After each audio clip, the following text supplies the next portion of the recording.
De estudio serio y dinámico sobre las Escrituras, verso por verso, con el pastor Jorge Solano.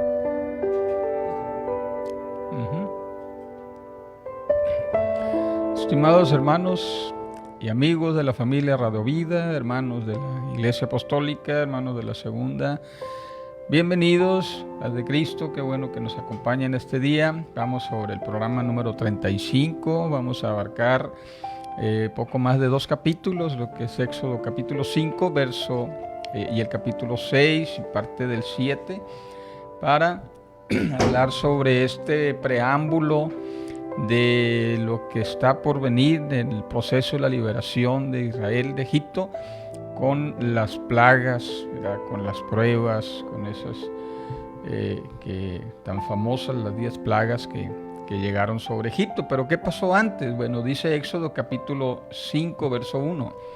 Después Moisés y Aarón entraron a la presencia del faraón y le dijeron: Jehová, el Dios de Israel, dice así: deja ir a mi pueblo para que me celebre una fiesta en el desierto. Pero el faraón respondió: ¿quién es Jehová, para que yo oiga su voz y deje ir a Israel? Yo no conozco a Jehová, ni tampoco dejaré ir a Israel. Bueno, aquí la idea es que Dios está tomando a Israel como pueblo, los invita a ir al desierto, a la montaña donde Dios se reveló a Moisés, para celebrar una fiesta en el desierto, es decir, para que adoren, para que hagan una liturgia, que hagan una celebración a su Dios. Y la respuesta precisamente de Faraón es en desconocimiento de Jehová, y es obvio, ¿no? Acababa Dios de revelar su nombre, no es algo que ya tuviera conocimiento Faraón de que Jehová era parte del panteón de los dioses de los pueblos esclavos. No lo conocía, y entonces él responde con sinceridad aquí. Pudiera interpretarse que con algo de ironía, pero más bien es desconocimiento. ¿Quién es Jehová? O sea, pues no sé de qué Dios me habla, ¿no? Entonces ellos dijeron, verso 3, el Dios de los hebreos se nos ha manifestado.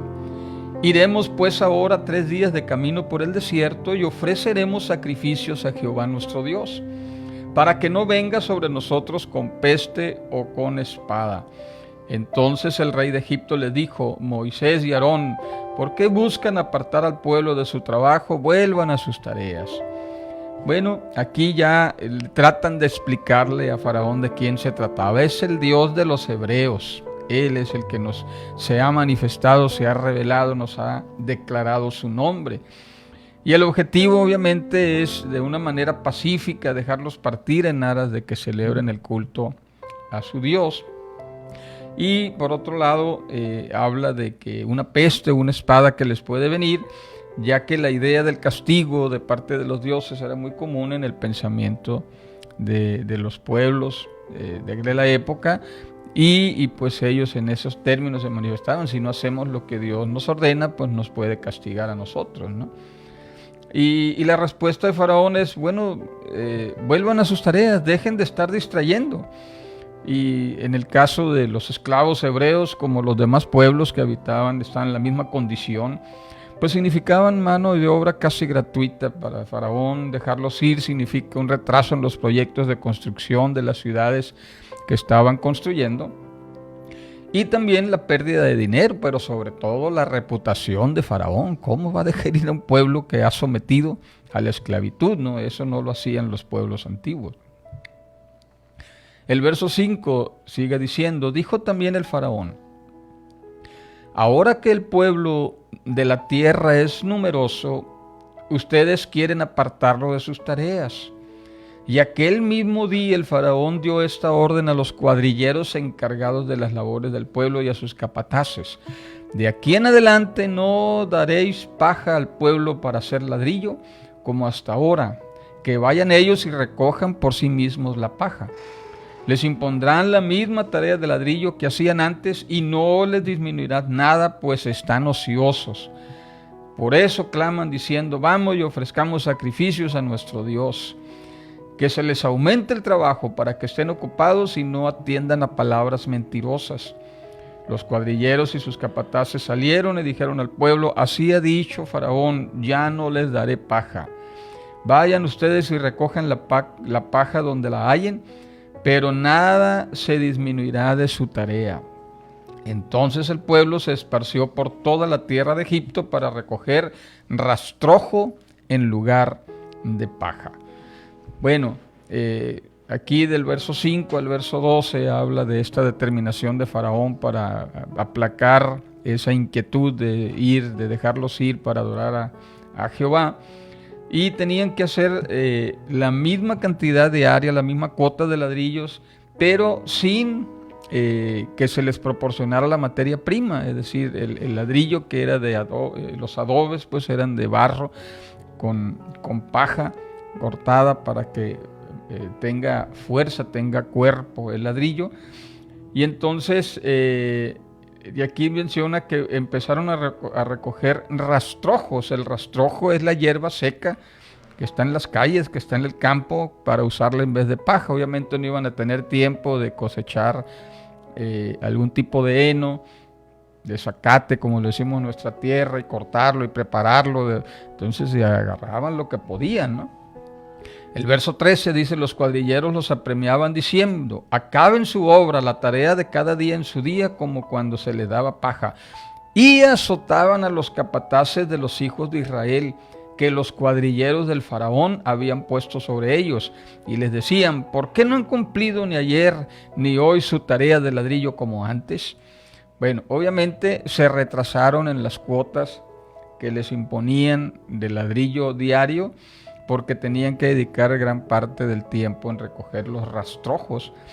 Aquí hay que diferenciar quiénes eran estos personajes. Los capataces de los hijos de Israel eran oficiales del mismo pueblo, de los mismos pueblos esclavos que dirigían las obras.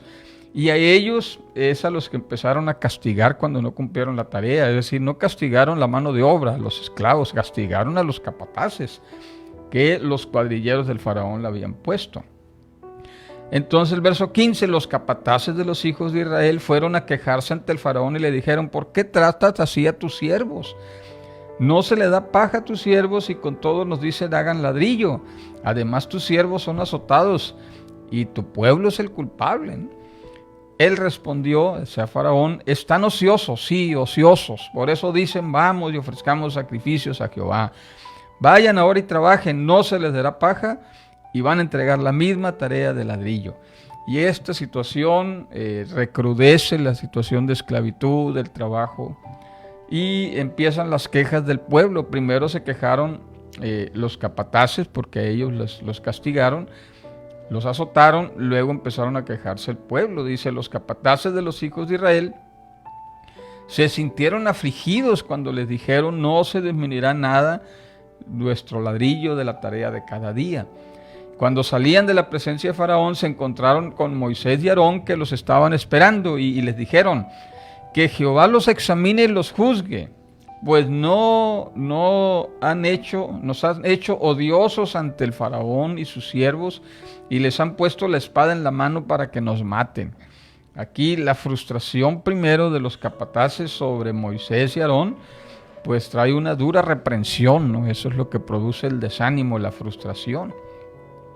Y luego Moisés pues toma esa queja como buen sacerdote, ¿no? Toma el problema del pueblo, lo lleva al Señor, y entonces ahora la queja es de la propia Moisés. Verso 22, entonces Moisés se volvió a Jehová y le preguntó: Señor, ¿por qué afliges a este pueblo?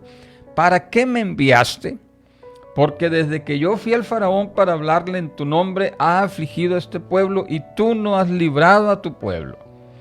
Entonces Jehová respondió a Moisés: ahora verás lo que yo haré al Faraón, porque con mano fuerte los dejará ir y con mano fuerte los echará de su tierra. Bueno, en esta frustración Moisés vuelve a sacar a relucir el problema de que él no quería inicialmente ser enviado, como ya lo vimos en los programas anteriores. Y luego dice Dios que con mano fuerte, es decir, por la fuerza. El hablar de la mano fuerte está hablando que con golpe, ¿no? Un golpe de Dios, Dios va a golpear a Israel. Y aquí inician prácticamente las vencidas, ¿no? Es la mano de Faraón contra la mano de Jehová, y empieza el jaloneo entre esta situación. En el capítulo, estamos entrando al capítulo 6, el verso 2, habló Dios a Moisés y le dijo: yo soy Jehová. Yo me aparecí a Abraham, a Isaac y a Jacob como Dios omnipotente, pero con mi nombre Jehová no me di a conocer a ellos. También establecí mi pacto con ellos para darle la tierra de Canaán, la tierra en que fueron forasteros y en la cual habitaron. Asimismo yo he oído el gemido de los hijos de Israel, a quienes hacen servir los egipcios, y me he acordado de mi pacto. Es decir, aquí Dios les hace un recuento de la historia, por qué estaban llegando a este punto. Desde que Dios escuchó las quejas del pueblo, que Dios se acordó, que Dios le levanta a Moisés y le dice: yo te he revelado mi nombre. Y aquí es interesante porque dice: yo soy el Dios de tus padres, me revelé a tus padres como el Dios omnipotente. Aquí que esta palabra que Reina Valera lo traduce al español omnipotente, en realidad es el Shaddai. Dice: yo me revelé a tus padres como el Shaddai. Ya analizamos ese nombre.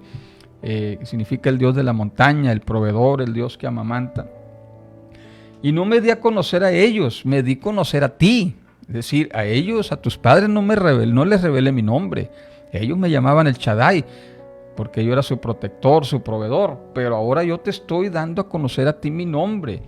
El Shaddai, recordamos, pues era uno de los dioses de los nombres más antiguos de Dios.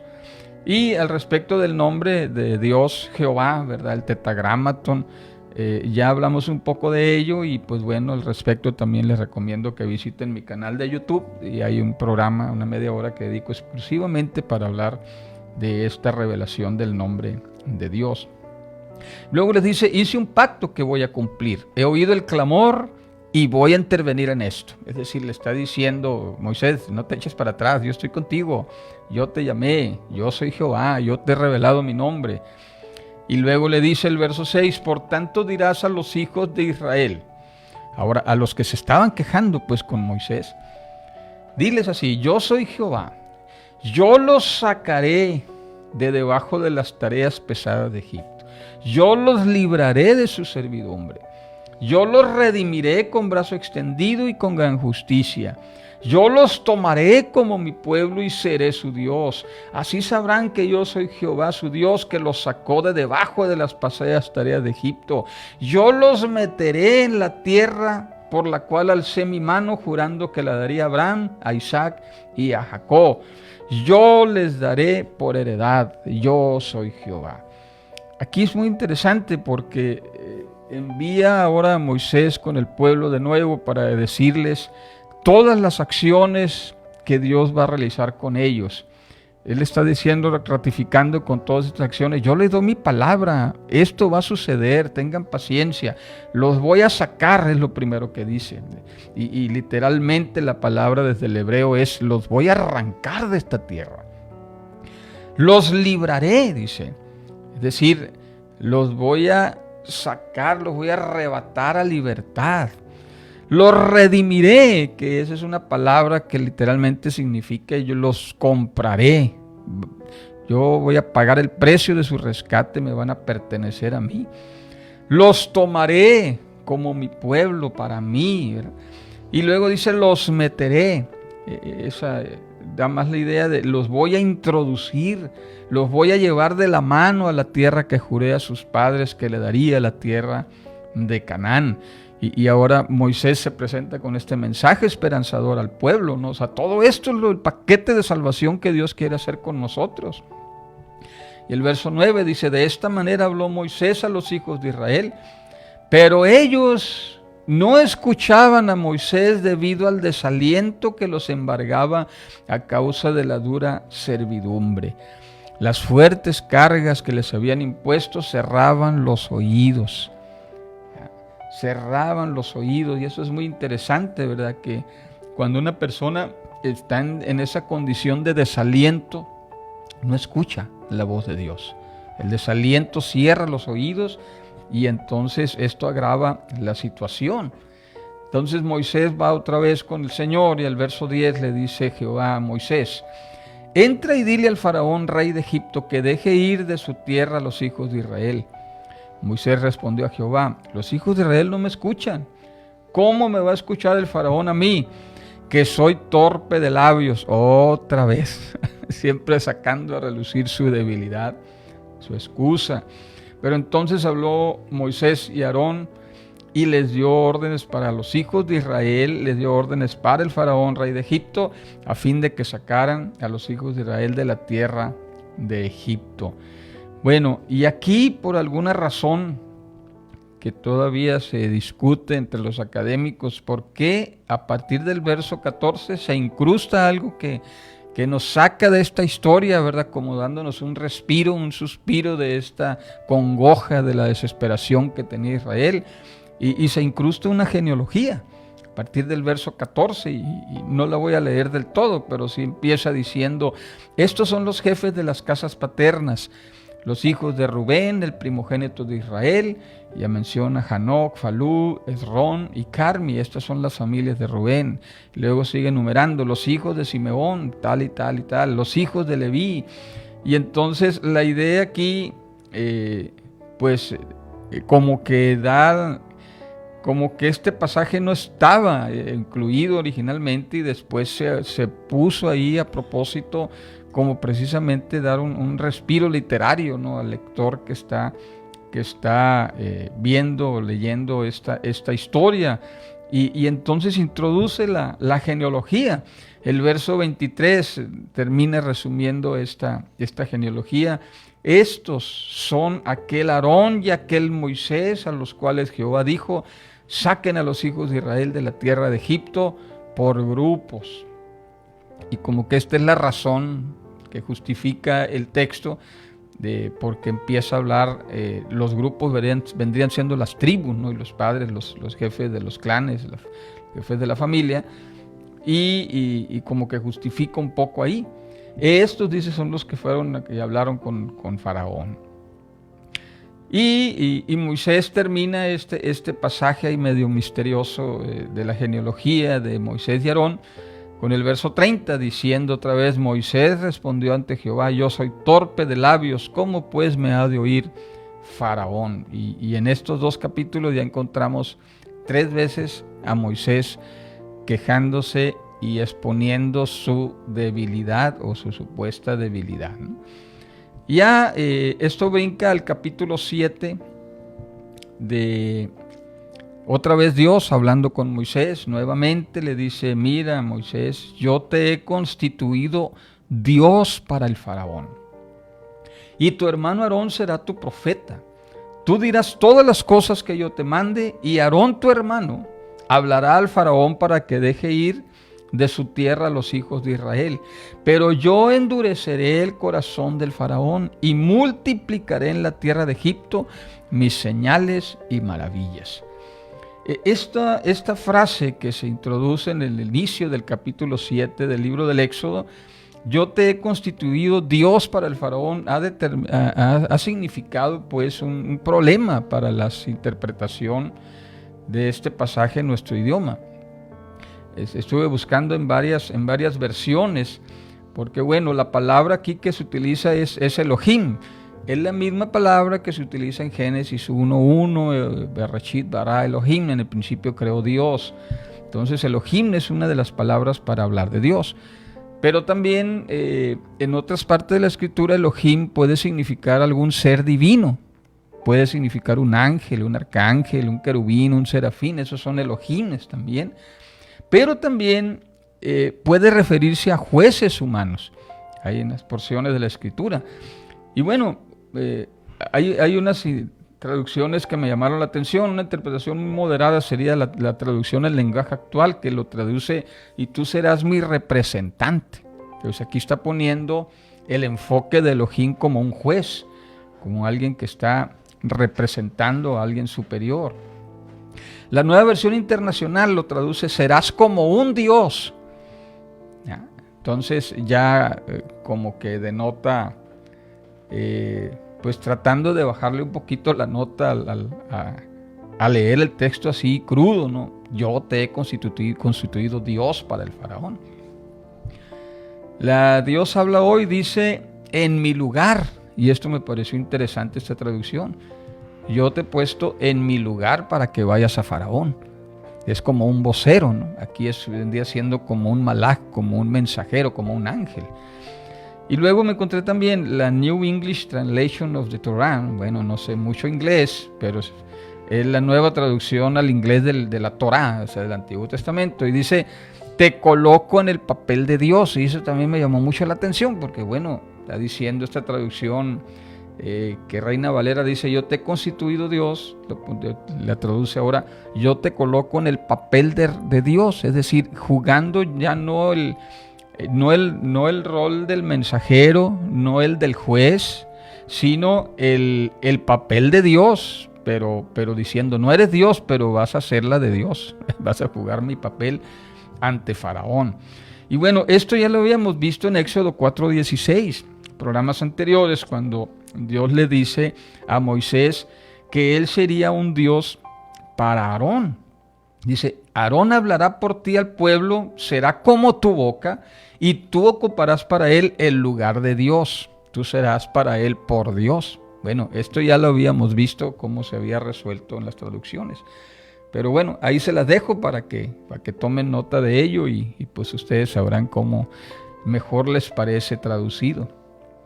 Lo otro aquí es que dice, endureceré el corazón del faraón. Una traducción también me llamó mucho la atención que dice, yo haré que se ponga terco.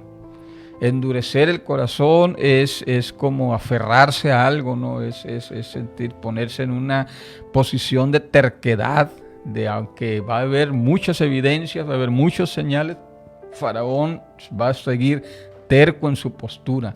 Eso es endurecer el corazón. También escuchaba ahí a Rashi, uno de los rabinos de que hemos estado hablando, y dice que pues si lo entendemos así crudo, decir endureceré el corazón de Faraón, entonces estaría Dios faltando al principio del libre albedrío. Entonces Dios tomando la voluntad de Faraón, y no ese es el sentido del texto.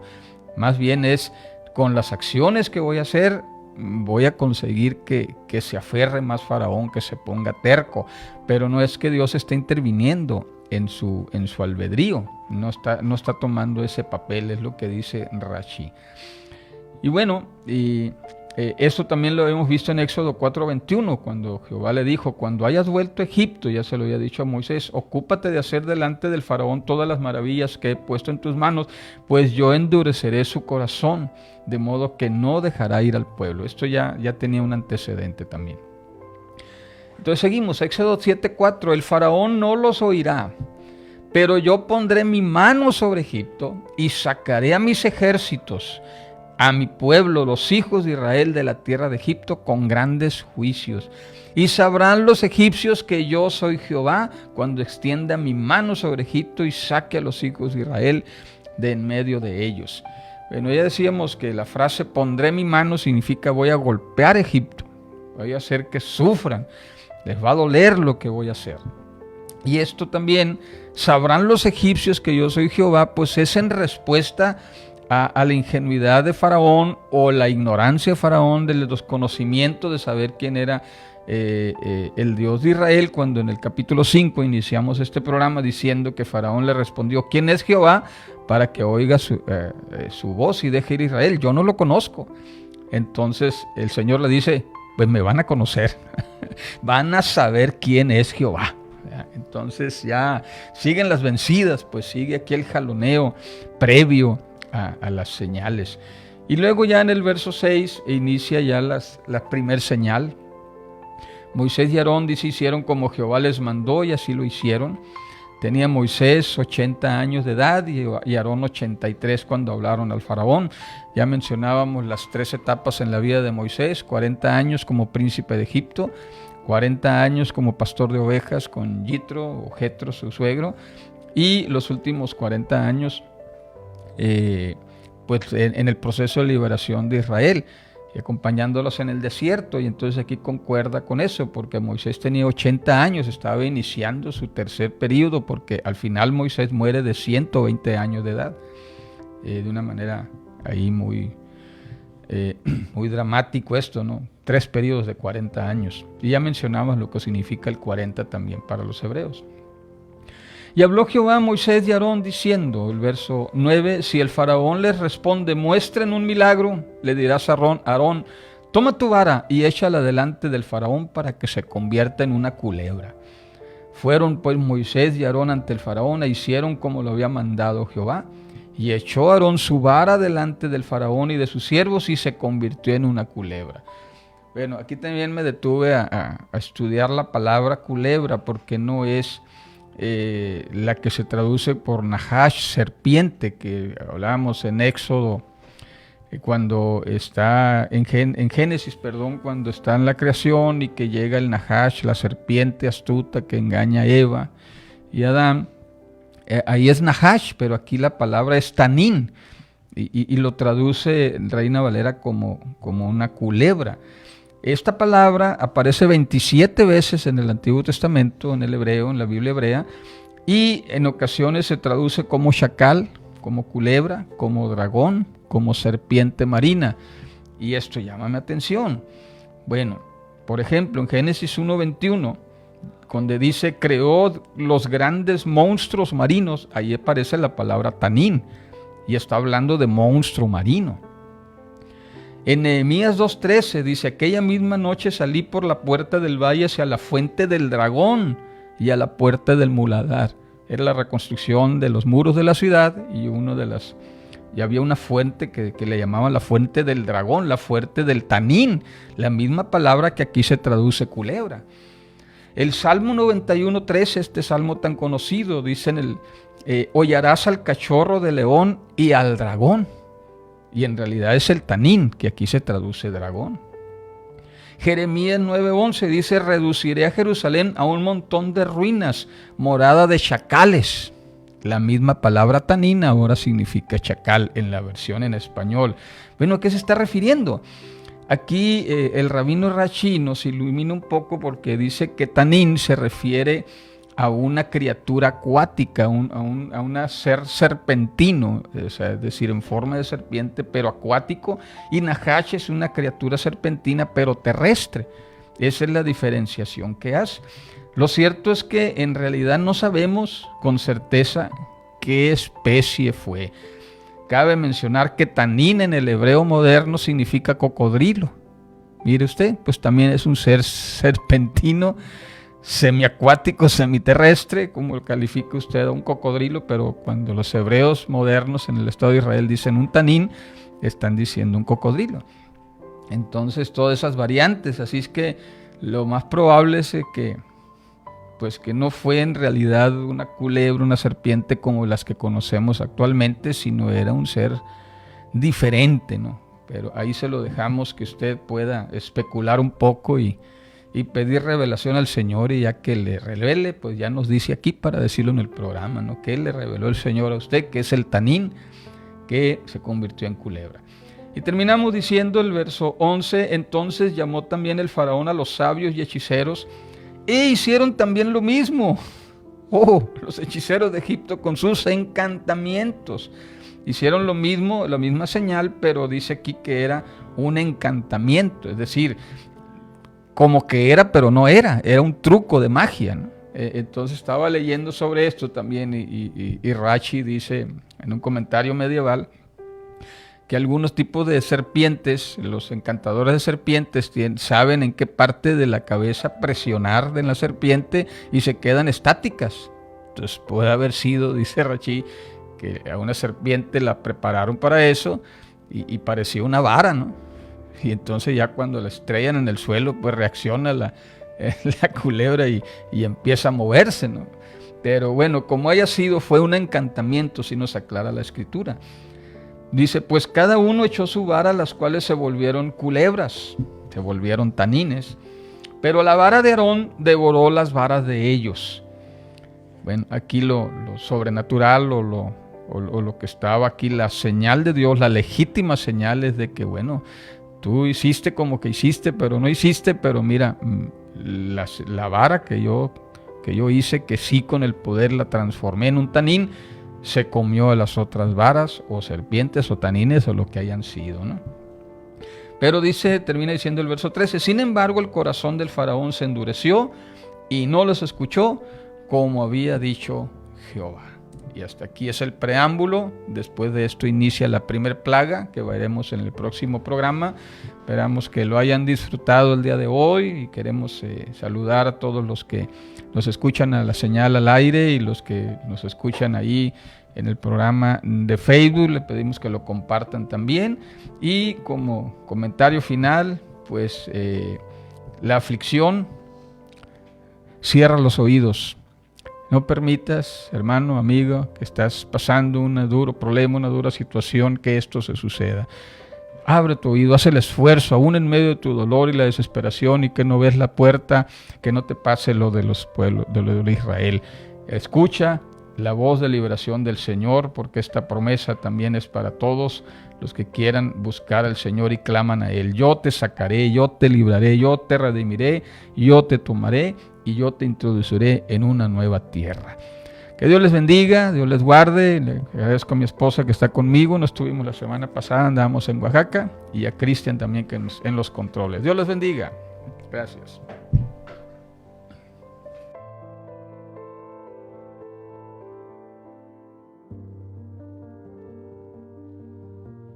Gracias por escuchar Verso por Verso. Te invitamos a sintonizarnos todos los lunes a las 6 de la tarde por Radio Vida Obregón en el 100.